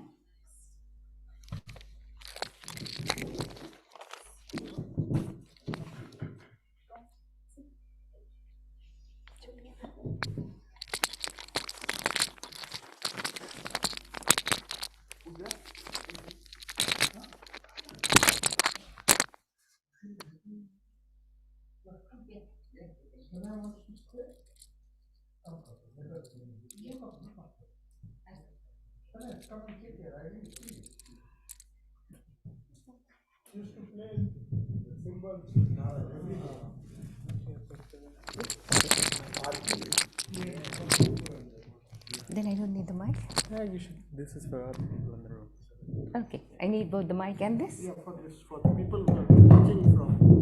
Okay. Pranams all the Maharajas that here, all the revered Maharajas here, well, and our Swami, and friends and devotees. Now, I was not supposed to speak. My daughter has chickened out, and so it's me from the Raja family. It should have been Apurva. My name is Amita Raja, for those of you who don't know me. And we've known Swami T for a long, long time. Right from the time he's done Annaprashan for our son, which was in the old shrine room. And like everybody's been telling you, he's been Maharaj for the younger people, as well as the older, but he loved the young ones. And he has molded many of the young ones you're seeing here. When my children became doctors, and I think other people's, I don't know who was more happy, we or him. But he really shared that joy with us. And he used to come home, spend time with us. And one thing that really struck us was he could share things with me as well as with my children. He just got to the level of his audience. He pitched up to that. Whether it is Suren, who talks with my husband, me, on a different level, and with the children, he'd be happily watching Star Trek. Now, Star Trek is a scientific fiction thing. He taught our children at that time that this and spirituality is no different. He actually taught them spirituality within the Star Trek fiction. Yes, he did. And till today, whenever they see this, both the kids can actually find spirituality in whatever they watch. In fact, my son, who doesn't come here so often, Apurva was quite a favorite with Swami T. But he always would point out to me, as Swami T says, in this Star Wars, Mom, see, this is what this is, and that is, Mom, let's watch Matrix together. I'll show you what Swami T would have said about it. And that's the way he's taught this, both the kids. That's with him. Latterly, I was privileged to help him recover. During the COVID time, he had the second big operation of his life, of which he was in the ICU for a long time. It was a bit touch and go once or twice. We were constantly in touch with the doctors, Apurva and another Ashok. These two doctors were the only two people that were allowed. That only one person would be allowed into the hospital. But Swami T said, and it's not possible for these doctors to do this every day. The two went every day. And when he came to the lodge, they needed somebody to look after. Suren and I were very, very privileged. I think Thakur looked after that. And I got to know him even better. Lots of time together. And got to know what a lovely person he was. He would even teach us, like, the previous speaker told you about Mansfield Park. One day we used to have, I have a friend called Becky, whom I introduced to Vedanta. And we used to have once a month, meeting at her place. And he told them, all of us, you can read any book and find Vedanta in it. At that time, I just read Pride and Prejudice again the third or fourth time. I said, Maharaj, Pride and Prejudice, could you find spirituality in that? Oh, yes, Mom. He used to call me Mom. Oh, yes, Mom, you can. So we took it up. Page by page, each of us would read, and he would point out the spirituality in that. That was really something else. So I could go on and on about him, but we were privileged to be associated with him till the very last. We saw him on the Saturday before he passed away on Tuesday. Wednesday, right. And he wasn't really good Nick. That means he was very much there, right? Which you expect. Just telling us that this body is now tired. He was very fond of, like the previous speaker again said, this fella, this body is tired and he has to go. Fair enough. But he has left us with lots of memories, lots of lofty ideas. He used to take some classes for us. He used to be able to get on to, he used to just transform. It was a Zoom class, Maharaj. And through the Zoom class, one day there was my friend Becky, Apu and me attending the class. We actually felt a high through the Zoom class. So he could really transport us. And on the same day, he would talk to us about having us something and shabbily together and enjoying himself. So, at every plane, he was all life. And I'm sure he's all life. Wherever he is smiling at us and blessing us. Whatever they do from Ramakrishna Lok, I hope he's doing that to us. Thank you.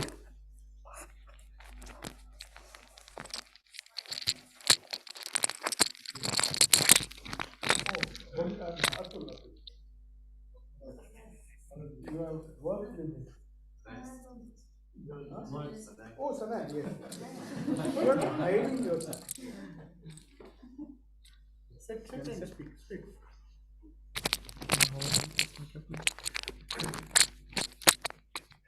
I'm Sanaya and I live next door.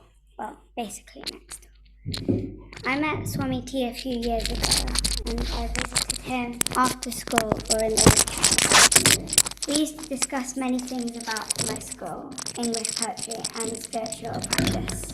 He shared his own spiritual life and his days in Belmont with me. He took a great interest in my spiritual growth. What I remember most, a few months ago, before he passed away, one day he said to me that he would like to tell me something important, as he might not have time to tell me later. He asked me to spend more time with senior monks and nuns as much as I could and offer my services to them. In that way, I'd be able to watch them closely and learn from them. When he heard that I wanted to start a meditation club at school, he encouraged me a lot and inquired how I was progressing with that. Once I told him that I would like to live in India when I grew up. He, however, encouraged me to live here in the UK and practice spiritually. His life and words will always inspire me.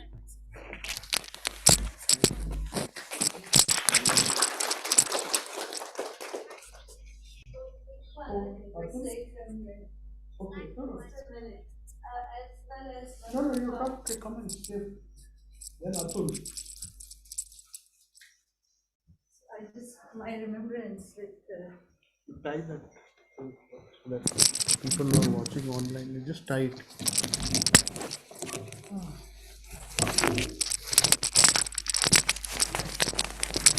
So as well as with other books that was mentioned, I don't remember why I was mentioned. We were talking about Wuthering Heights. It's one of the greatest books that's written by Emily Bronte. And I said, I can't live without. So it's about a love story between Catherine and Heathcliff. And then he said, oh yes, I have read that book. Oh, that's actually Sankhya Yoga. She said, I cannot live without my whatever. This is the sort of story. Yes, that is Sankhya Yoga. I am Heathcliff. That's what she mentions. And then so every book he bought the oneness in every page that was there. And then another time he would chat with my daughter, and suddenly he went to the library and he picked up some. She was asking what books to read, and he went and picked up some 4 or 5 books and he gave it to her. And it didn't bother how much it costed or whatever. He just, no, you need to read this. And he would follow up the next time he came. He would follow up, what have you been doing? And it was so informal. He was very much to himself, which was something which I noticed all the time. He wasn't sort of wanting to please anyone, but he made you more comfortable than you yourself are. So that is something I learned from him. And of course, my memoirs, the first time when I came to this country, I remember I called him, this was 28 years ago, And he said, you need to go up the blind lane. And that blind lane remained in my head forever, that, so he up the blind lane to a spot. And I was sort of intrigued because I didn't have a car, I was supposed to take a train, and so it was sort of quite a monumental thing for me to do that journey to the Vedanta ashram. So these are sort of the encounters that I had. But the last was very nice when he would make himself so comfortable even with any strangers. I brought a couple of friends, and they can remember every line that he spoke to them just about a month ago, or slightly more than a month ago, when we came here. Thank you. My name is Jyotika.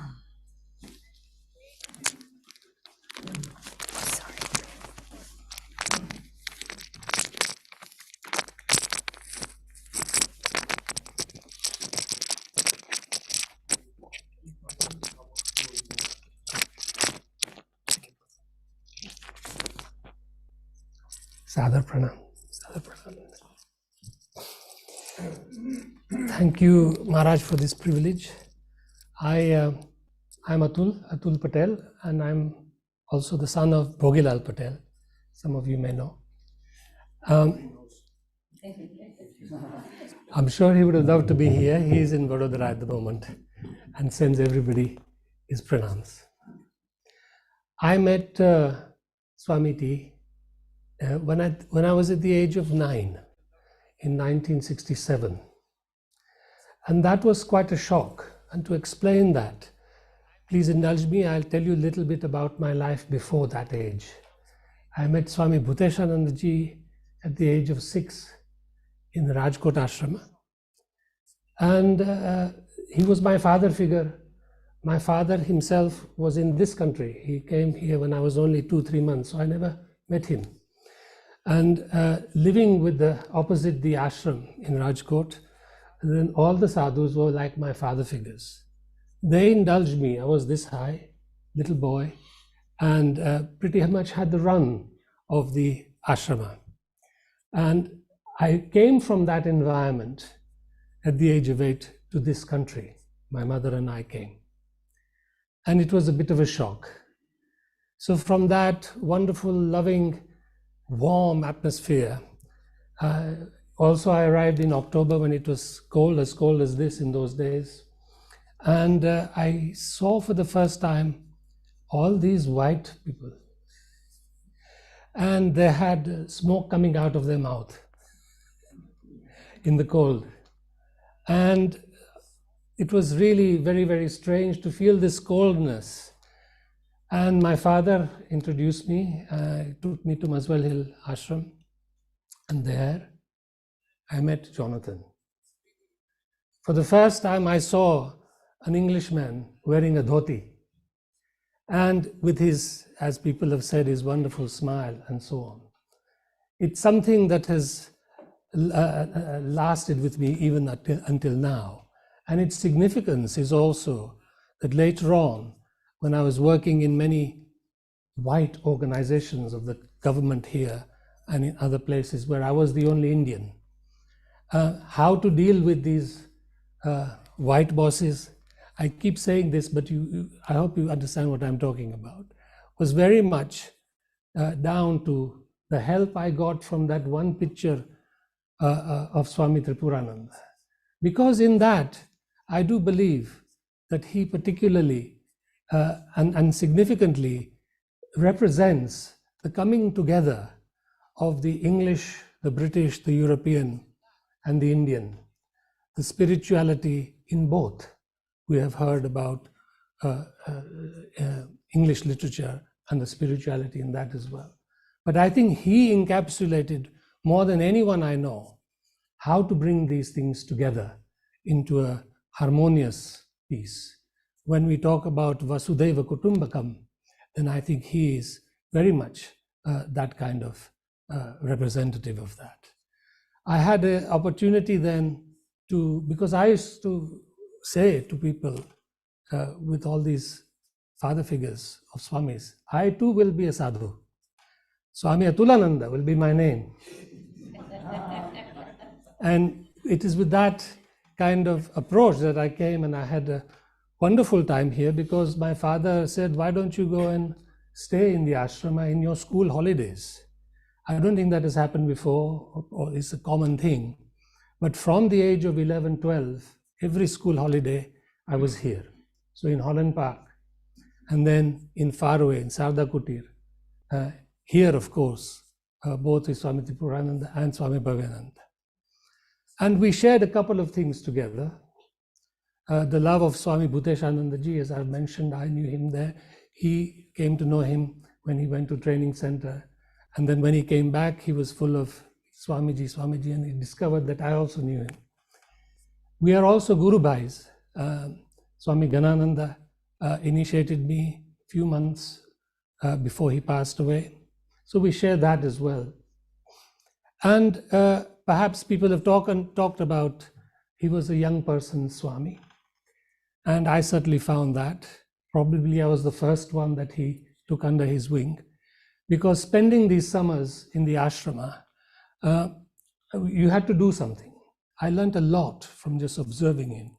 In Holland Park, it was a big house, and there was a main staircase, and at the back was the old servant staircase.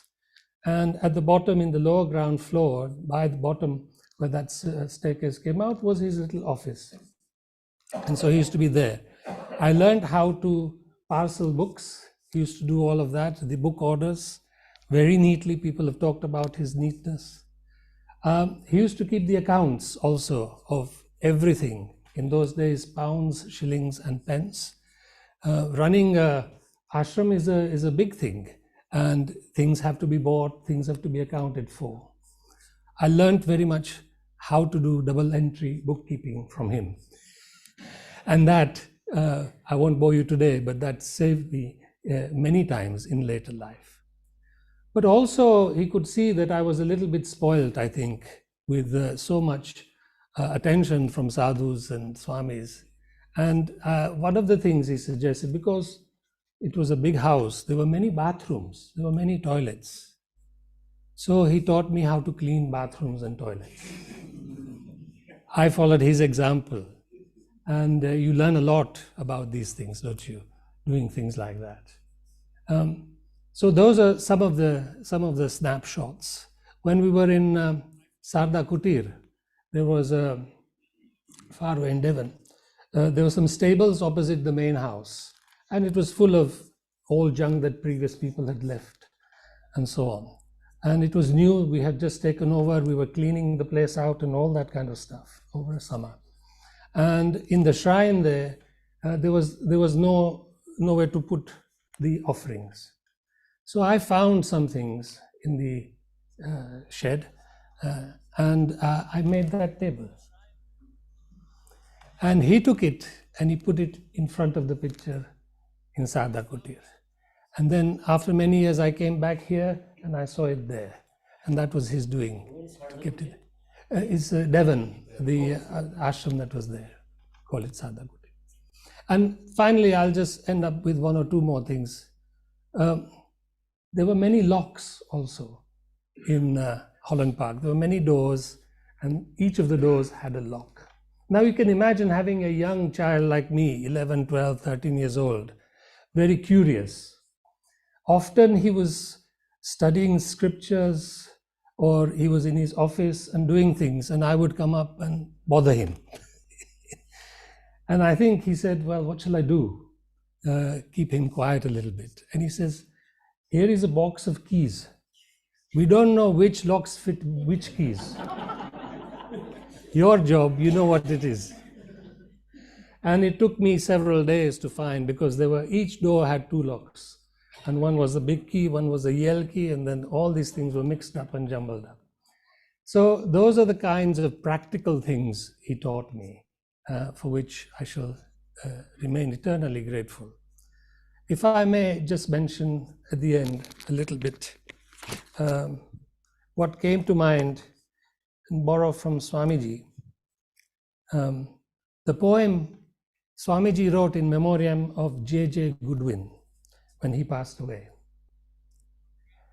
Speed forth, O soul, upon thy star-strewn path. Speed, blissful one, where thought is ever free. where time and space no longer miss the view. Eternal peace and blessings be with thee. Thank you.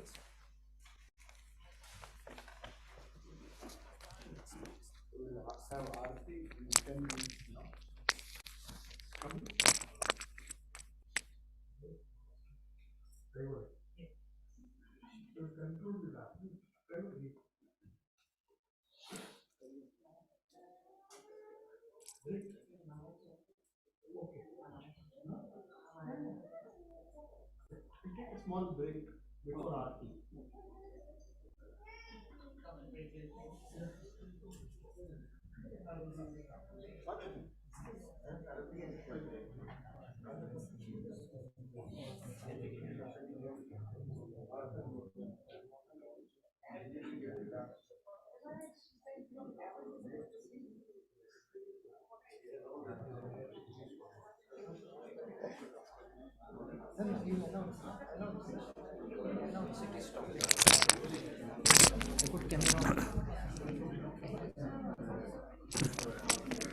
So we'll be closing this session here, and we are all dispersing and come back for Aarti. So thank you, all of you. Thank all of you for attending this session. It was really, people expressed so many things about Revered Swami T, and we all hope that we get inspiration from his wonderful life and the dedication that he showed, and especially the monastic ideals that he lived for. Om Shanti Shanti Shanti Hari Om Tat Sat Sri Ramakrishna Arpanamastu. Yeah, just show everybody.